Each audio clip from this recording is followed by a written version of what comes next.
New Zealand got its first real undercover cops in the mid-70s. Police joined the underworld, chasing ever more dangerous criminals.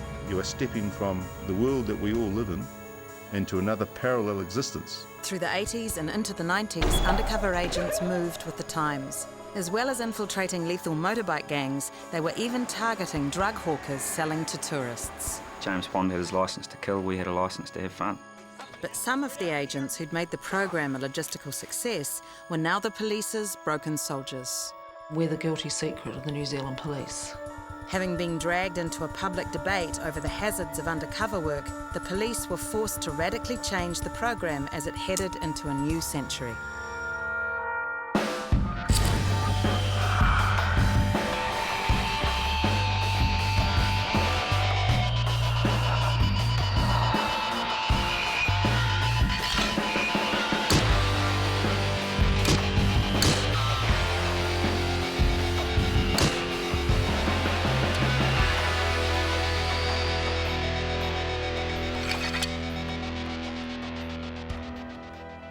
And what you get as an agent after you've been in the scene for a while is everything just speeds up around you. You become extra perceptive about people, what they're thinking, what they're doing, what their actions mean. You can walk into a pub and basically scan that whole pub in seconds without looking like you're looking to see if there's anybody that you've arrested previously sitting in there. Andrew Harland had arrested many criminals in a few short years as a uniformed officer. The ex-bushman joined the police as a 42-year-old, but soon made up for lost time. I made it my business to get as many of them as I could. Hunt them. I'm a hunter. Quickly drafted into the undercover program, Andy now started hunting Matamata's Titans gang, a tight-knit motorcycle club dealing in Class A drugs and stolen goods.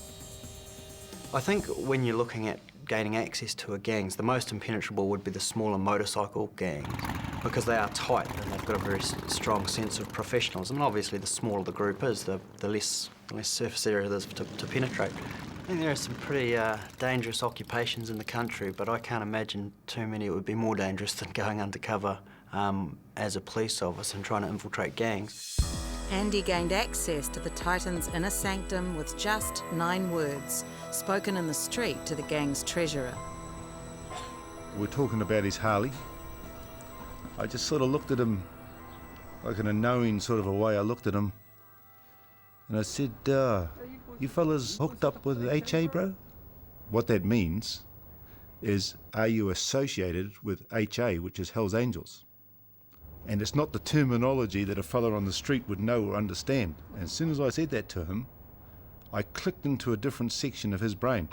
Thought you might be. I entered a different part of his world. And from that one sentence, Tim eventually came to my motel room and sold me speed for the first time.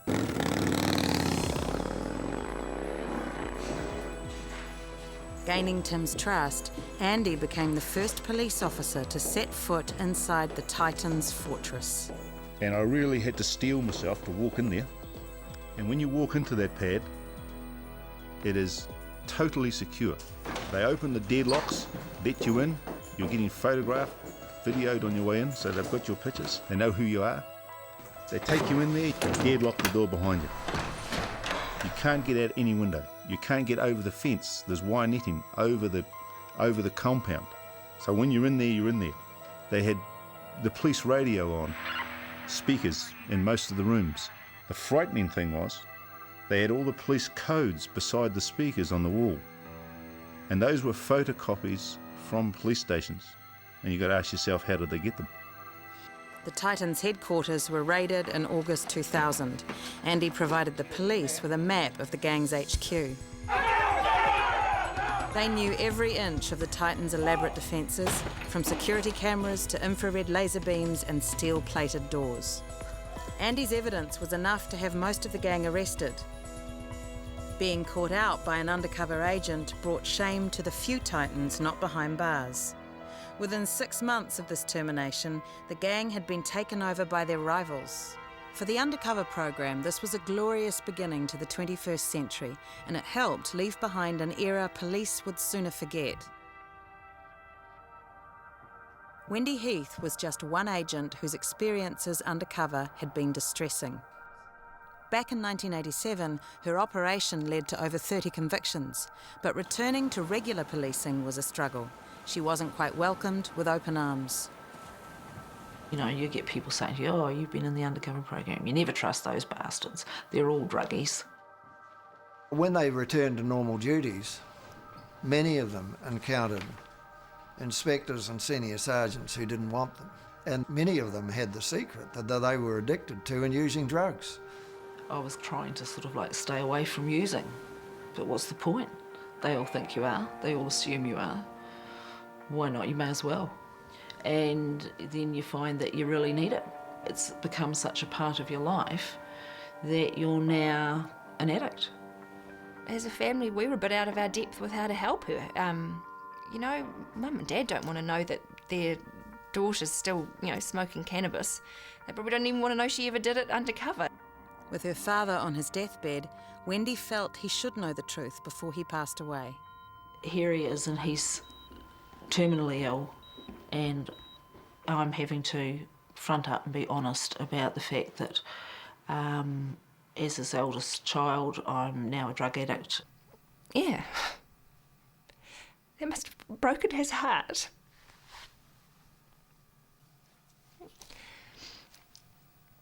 Because she was his baby. One day you realise that you're actually suffering from mental problems as well, and that you're depressed, and that you're stressed, and you're starting to suffer from physical symptoms of that. In my case, pain in both sides of my face from clenching my teeth so hard at night that I was doing damage to my facial muscles. You front up to the program shrink and you say, what's the key to all this? What's wrong with me? Well, you've got post-traumatic stress disorder and you're depressed. Well, how do you fix it? Oh, that's incurable. You'll have to perf. Wendy was not the only ex-agent to suffer post-traumatic stress disorder, also known as shell shock. It was a common side effect from undercover work from the 70s through to the 90s.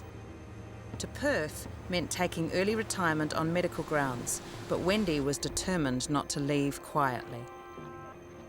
In 1992, she joined with other ex-agents to form the Used Group, dragging the undercover program into the media spotlight. Tonight, disturbing allegations that a growing number of undercover police agents were falling victims to the very drugs they were trying to combat. The Used Group stands for Undercovers Seriously Affected by Drugs, and also the term used was how we felt. Wendy chose to have her identity masked when speaking out, but the Used Group couldn't hide from the scorn of other police officers. I think they're a little bit soft. I think they should have all been told to piss off. Unless they had graduated to hard gear, then I don't think they've got any excuse. Just the wrong people, eh? Thrill seekers, black and white thinkers, not adaptable at all, vulnerable. Wrong guys. Some people see us as bad apples, and they see us as bad apples, I believe, because we've broken the cardinal rule, we've told the truth. The Used Group weren't allowed one total compensation deal and were left to file individual claims over a number of years.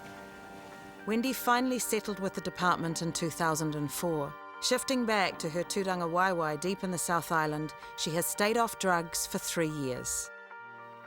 I live where I live because it's quiet and it's peaceful, and it's close to things that relate to my family. I am on ACC, so I'm always getting 20% less than what I used to be able to earn, and I'm grateful for that. Man, she was damaged as a result of that experience, and we lost our sister, Someone said to me the other day, you have to follow your dream. And I sort of thought about it, and I don't have one.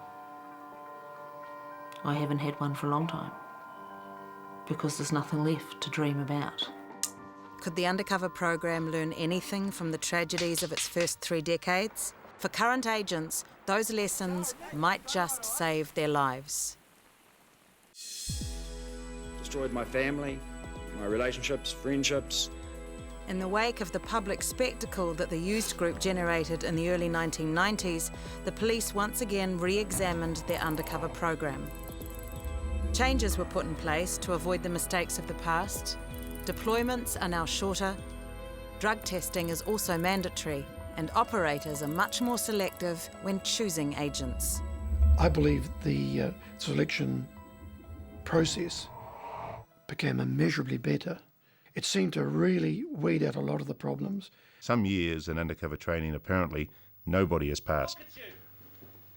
They just don't have any cops, undercover cops. If you don't pass their criteria, that's it. Where there were problems identified, the agents were pulled out as a priority. Whereas maybe in the past there might have been some sort of tendency to, well, just leave it another couple of days. Not so. By the mid-1990s it was improved remarkably, and I think that can only be to the good. Totally to the good of the program. By the 90s, they were looking for officers with enough experience to stay on the rails during an operation. This certainly applied to a 46-year-old beat-hardened cop named Andrew Harland. I turned up to undercover training looking pretty sharp, you know, like a pretty sharp and proud sort of a cop. And I looked around at everybody else there and they had long hair and were all dirty clothes. Oh, what a pack of fucking filthy looking buggers, you know? From the same undercover seminar, Steve was deployed as an agent until 2002. He has requested we disguise his identity.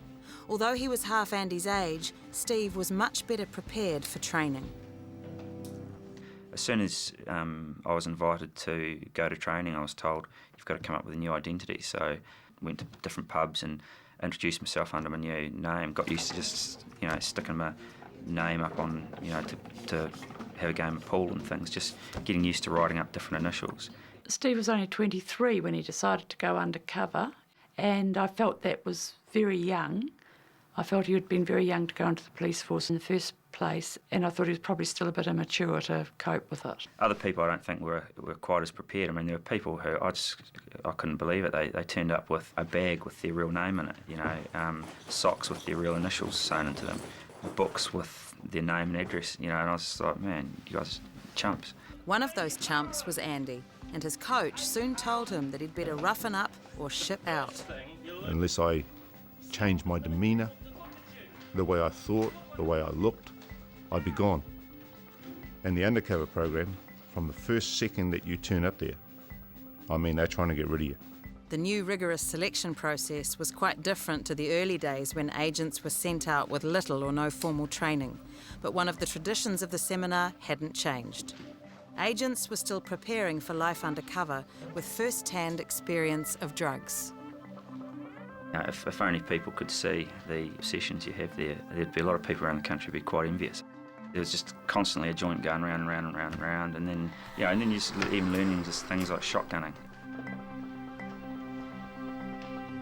I was sitting there thinking that I needed to go to the toilet. And I was so doped that I thought, oh, I can't be bothered moving. I'll just piss me pants. Well, what's the big deal? I'll just do it. I actually thought I was. In fact, I wasn't. But what bothered me was the fact that I believed I was, and it didn't bother me. And I didn't like that. Also attending seminars were operators looking for agents who would be a good fit for their particular mission. Rob was targeting a stolen goods racket in South Auckland, and Andy looked like the right man for the job. Plan for Operation Chess was to open up a second-hand store in Papatoetoe and put Andy in the store. I looked like the right kind of dirty old man that hung around in second-hand shops. I was perfect for it. Before long, Andy's cover gave him access to an organised crime ring that was stealing over $1 million worth of electronic goods a year. I used to take great delight in getting the particular joker or the criminal that I was with to turn the surveillance system on for me. And how you turn the surveillance system on was you switched the light switch on, and that activated the camera. It was a little personal thing of mine. I used to love saying to them, oh, bro, could you turn the light on for me? In the end, We got the whole lot of them as a result of this deal we did. The truck driver, security people, people on the computers, people in the warehouse, got the whole lot at the end of that operation. While Andy was roughing it in Papatoetoe, Steve's first assignment was considerably more upmarket. Responding to complaints from tourists about pushy drug-dealing tour guides, the rookie agent was sent off on the trip of a lifetime. I just had a blast. You know, the Commissioner of Police gave me a pocket full of cash and said, "Go forth and have fun, my son." You know, I went helicopter ride and went ice climbing. It was brilliant. Yeah, time of my life. The first mission he went on seemed to be a little bit of a holiday camp, really. Of course, my poor old operator on that job around the South Island, he was following me around in a camper van, and so I'd run away, you know, meet up with him in the camper van. I'd say, "I need more cash," and he's like, "Geez, I gave you $1,000 yesterday. What are you doing?" You know, and I was like, "Well, I've just been on a helicopter ride on the Franz Josef Glacier. If you really need to know." Adrenaline wasn't the only drug Steve was getting. The 23-year-old agent found his adventure sports skills didn't count for much when he attempted his first drug buy while under the influence. So there I was sitting on the marina smoking pot with a security guard and a couple of hoodlums, and I went to do the deal buying this ounce, and I pulled my cash out and I started counting it out, and I was just so smashed that it was like 200 or 250 or something for the ounce, and I pulled out like 520s and said, "There you go." And he's like, "What are you doing, you monkey? You know, you're trying to rip me off." And so they took off, and I was just left smashed on the waterfront thinking, "Oh well, there's my first deal, blown that."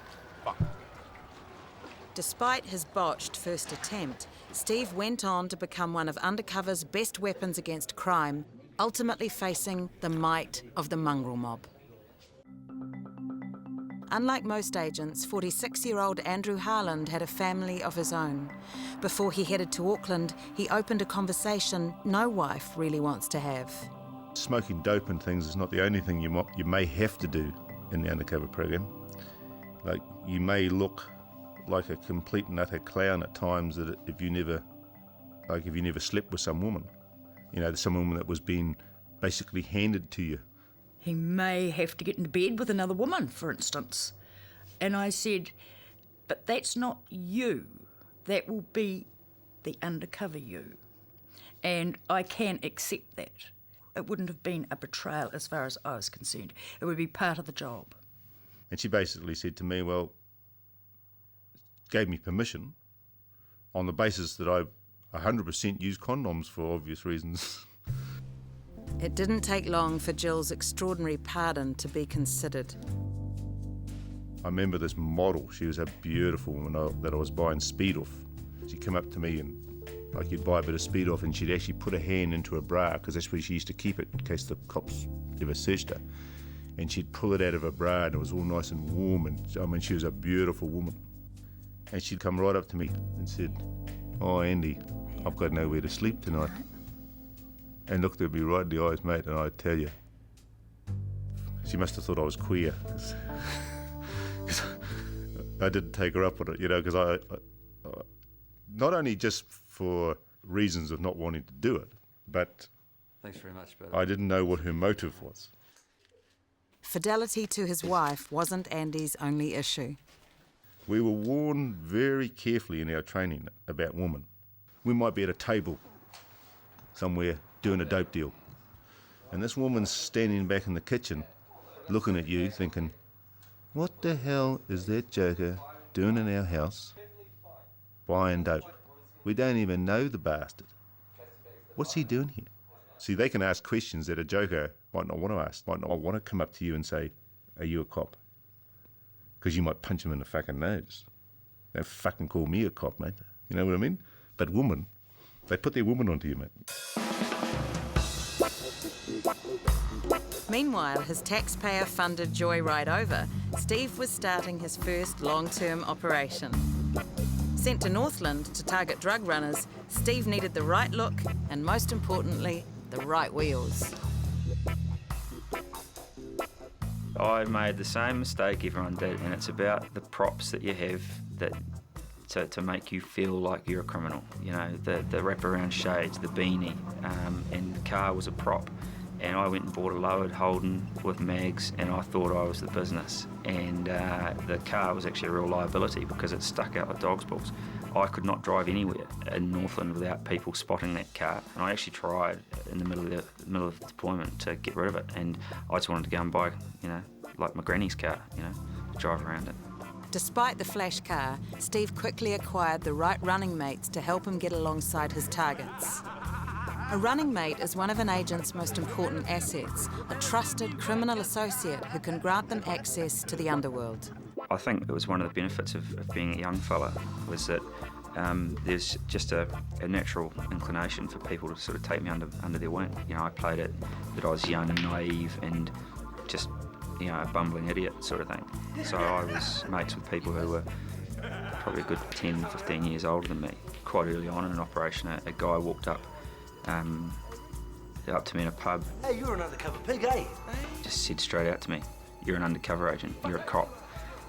I was just about to tell him to bugger off, and my running mate turned on him, grabbed him by the scruff of his neck and threatened to punch him out. There I was, I'd only been in the town for maybe 3-4 weeks, and here's my running mate threatened to punch out a long-standing friend on the basis that he was calling me an undercover agent. Like many agents, Steve began to see the people he was setting up to eventually betray in more subtle shades than black and white. There were good times, going having a round of golf with a couple of Black Power members, stripping down to my undies and going and getting pippies and cockles out of the river underneath the Waitangi Bridge with a mate, having a laugh, going for a few road trips with the boys. It was a giggle. Steve's moral compass was tested when he experienced life on the other side of the law. I was at a pub in Pai here, and we went outside to have a joint, and as fate would have it, just as I've taken a drag on this joint, a cop car pulls up behind us, shines its spotlight straight through the back windows, sees what's going on, and they tipped us out.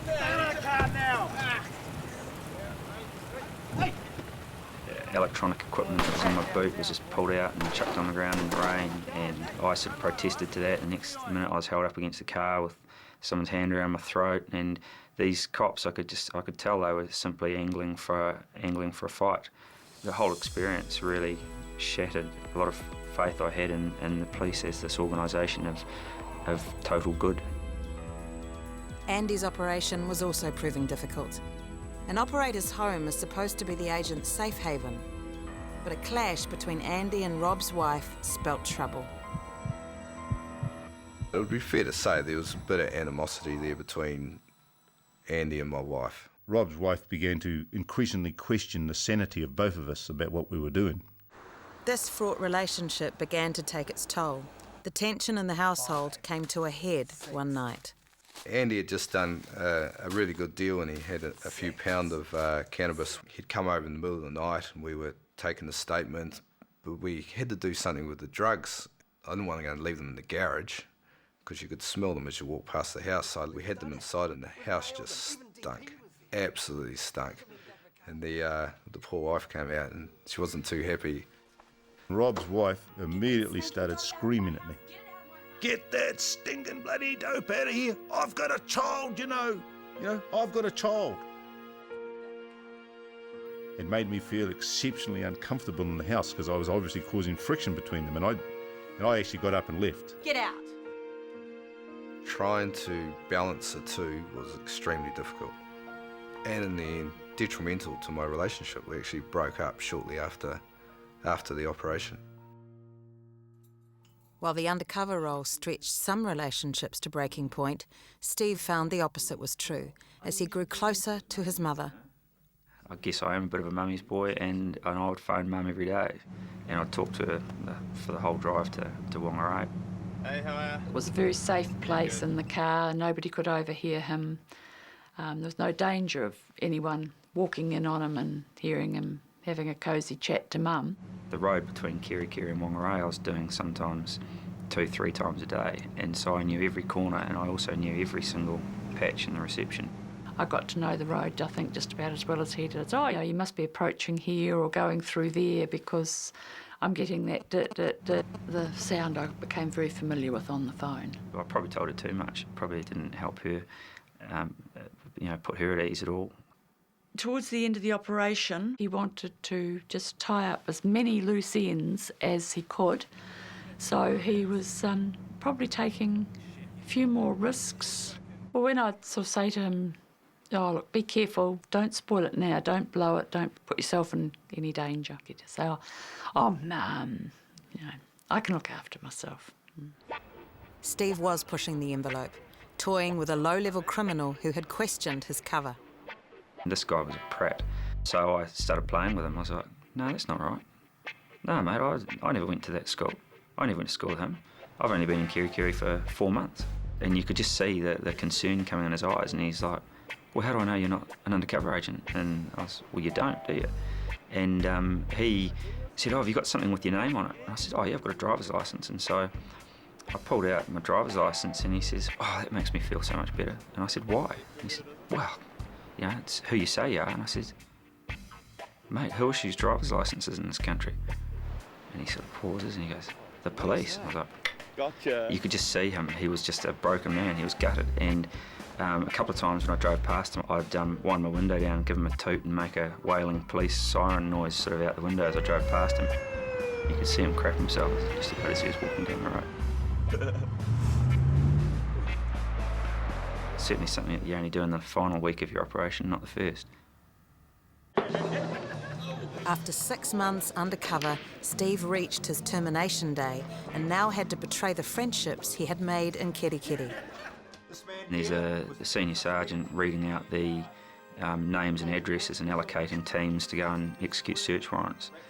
And for all those cops there, they were addresses with crooks in. But for me, they were addresses with friends in. They were addresses with kids that I'd played with, that were going to get woken up with some hairy cop coming in to do a search warrant. None of this would have been possible without the help of He says, here's the agent, well done, everyone give him a round of applause. Which just made me feel even worse. And I don't think I've ever really sort of got over the fact that really I shat on all those people. Sure, you can say, I was doing my job and they were committing crimes and all those sorts of things, but at the end of the day, they were good people and they were good friends, and I crapped on them. Very mixed feelings. Jubilant because he knew he'd had a very successful operation, but absolutely gutted at having to betray the people that he'd got to know and like so much. Regardless of these feelings, Steve loved the work and came to terms with this betrayal. He had no hesitation going up against his next target. His objective was to infiltrate the mongrel mob. My entire role was basically to get as much credibility within the gang as I could in as short a possible time, and then introduce a further undercover agent who would then go on to do a much longer operation and actually gather the evidence. I got a bit of advice from a senior member. He said, boy, the way to get ahead in the mob is to make yourself useful. Be the go-to person. If you make yourself useful, you've got influence, you'll have friends. And I'm a lawyer now, and on a course for the legal profession, there was a senior practitioner saying, the way to get ahead in the legal profession is to make yourself useful. Be the go-to person. The contrast between the people couldn't be any greater, but the advice was the same. Patch members weren't allowed to go into the prisoner's bedroom uninvited. I could just walk in and out as I pleased. I had privileges that some members didn't have, simply because of the connections I had.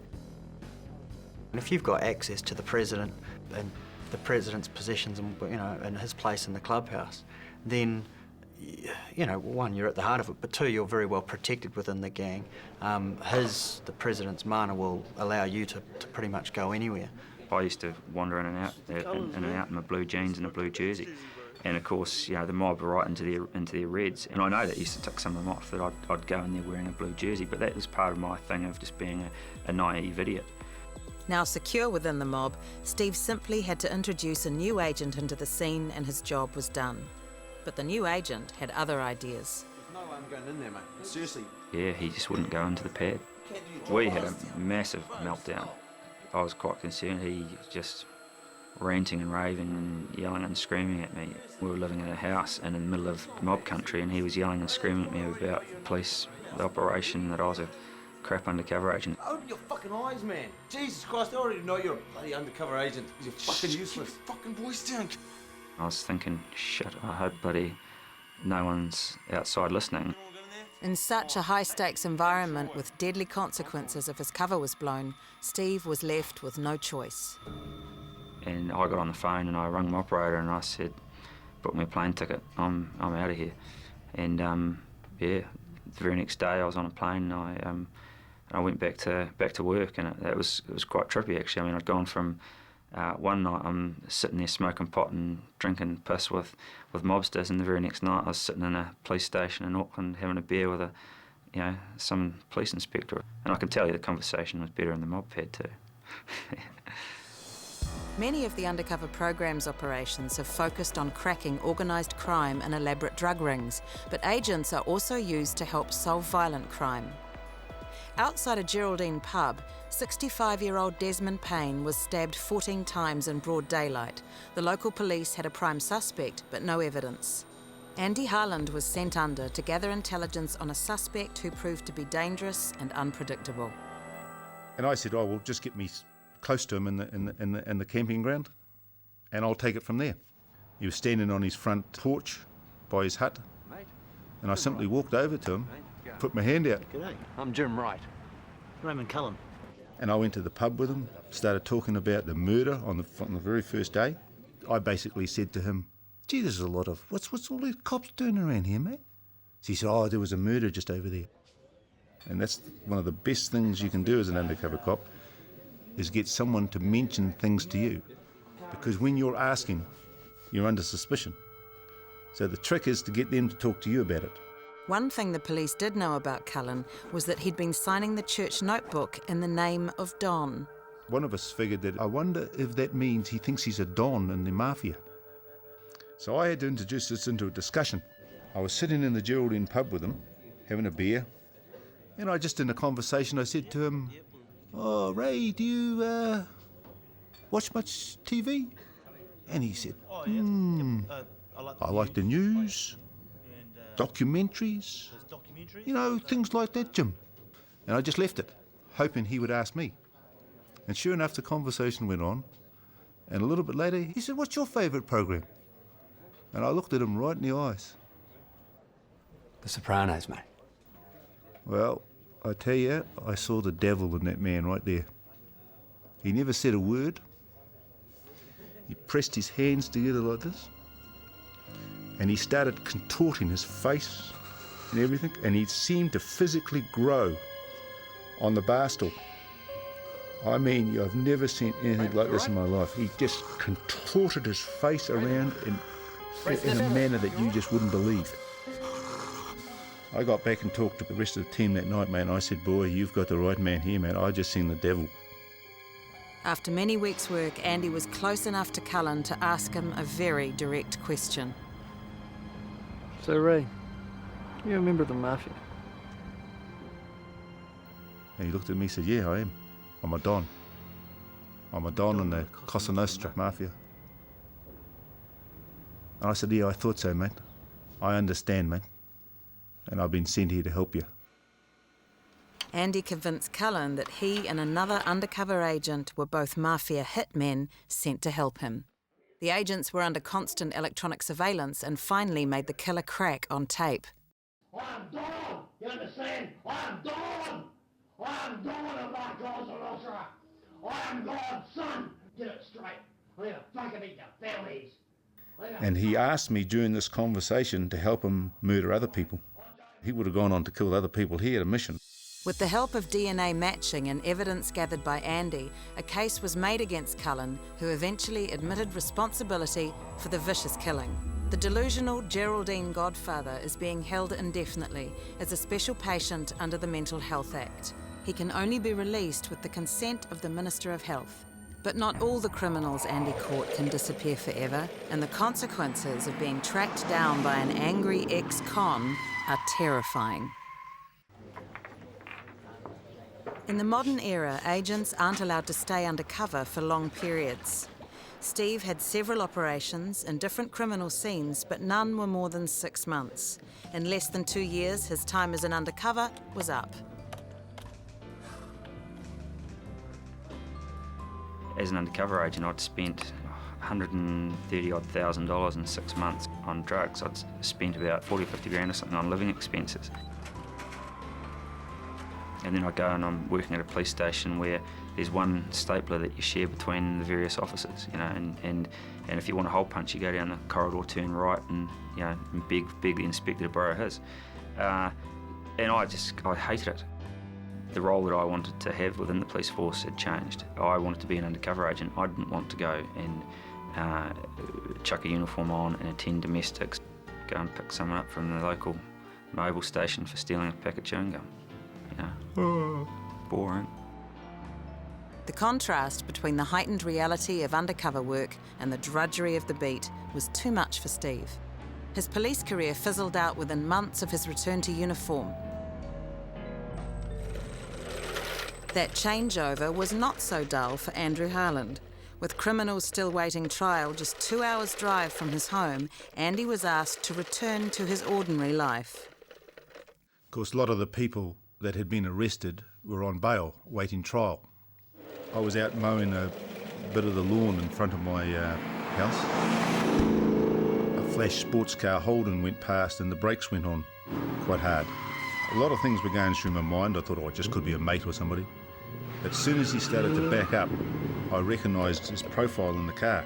In fact, one of the most cunning, well-connected criminals I'd ever come across. Oh, he came in, he looked a bit white. He said, I've just been spotted. In a country the size of New Zealand, leaving a double life completely behind can be difficult. Andy's bosses were at first cautious about the dangers to Andy and his family. The New Zealand Threat Assessment Unit put deadlocks and alarms and all kinds of things through my house. But the bureaucracy soon made things worse for him.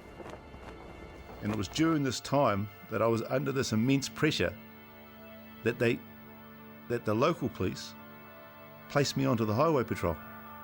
Like, I've walked into the Black Power Pad, I've walked into Titans, I've done deals in the middle of the night in Otara. I mean, fearful situations. But I'm not that stupid that I'm going to get into a traffic car and stand on the highway. When he could be stopping, anyone doesn't know who's in that car. It was the most ridiculous thing I have ever heard. Here's a guy who's got all this experience in criminals and burglaries and how they act, sell stuff, steal stuff and all that. And they go and put him on a traffic unit by himself in the country. Andy refused to serve on highway patrol, and in the fallout of that disobedience, he was suspended from all police duty. This is a matter of principle. I've been attacked by vindictive, nasty people who have used their powers as police officers in an unethical way. And I'm just not going to let it go. Though Andy does not blame the undercover program for his troubles, the police once again face a familiar problem. A disgruntled agent burnt by his involvement in undercover work and fighting for compensation. But undercover assignments don't always end unhappily. Lessons learnt by police administrators appear to have limited the casualty list as the program has evolved. Many of those involved in the program continue with long police careers. Those who do leave the force are often very successful in the private sector. 3 of the ex-agents we have spoken to are now lawyers, using hard-won lessons learned by living on both sides of the law.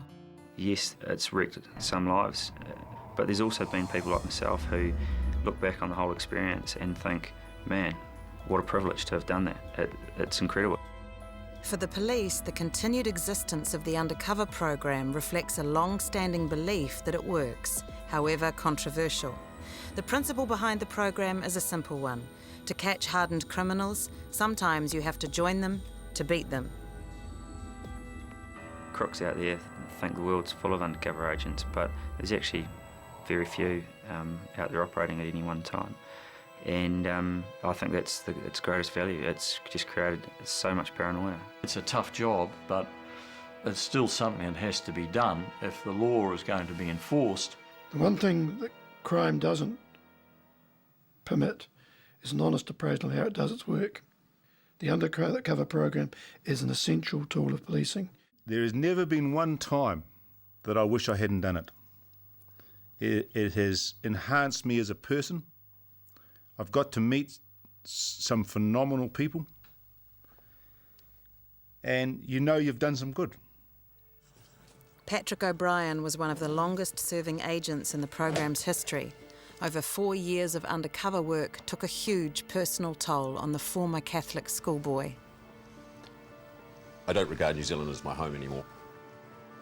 I'm a vagrant. I spend my life travelling, hitchhiking around the world. Home to me is a place where I will feel safe, and I don't feel safe in New Zealand. I do believe that everybody has to make a contribution to this, to their community, to their society, and that was mine. That was my contribution. And even with the knowledge of hindsight, if I was given the opportunity, I would do it all again. It's made me what I am. I am what I am because of what I did. That does not apply to ex-agent Wayne Houseman, convicted of importing heroin in the 1980s. If I could choose what I wanted, I would choose never to have done undercover and to still be in the police department. The cost is too high, and I guess that's partly selfish because I consider myself part of the cost. The cost in people's lives is horrendous, and I don't think it can be justified in any way, shape or form. Despite official comment that the problems of the program have been dealt to, aftershocks from the troublesome earlier days continue. Former agent Clint Rickards was deployed in the 1980s. His recent trial has brought more unwanted attention. Patrick and others say they're not surprised by the most recent allegations. Some of the things I've been reading about in the newspaper recently was sort of pretty standard behaviour for people who'd done what I'd done. You know, the pig dog or the pit bull probably has more value to a lot of criminals than the woman that they associate with. Now, if you put policemen into those sort of situations for long periods of time, then they're going to start devaluing women as well. And I believe there is an element of it coming home to roost. Those people behaved like mongrels in the scene. And you can't do that and wear a blue suit. Developments in surveillance equipment have raised an argument that sending agents into the underworld is now an unnecessary risk. With the electronic stuff available, there is just no need to have undercover cops, and definitely no need to have undercover cops using drugs. It should be stopped now before we have poor young cops as P addicts, if we haven't already. P is the new phenomenon in the crime scene, and none of the agents in this program had cause to use it. The police have prevented us from contacting current agents who may be dealing with this problem, but no one doubts that P has changed the face of crime in New Zealand.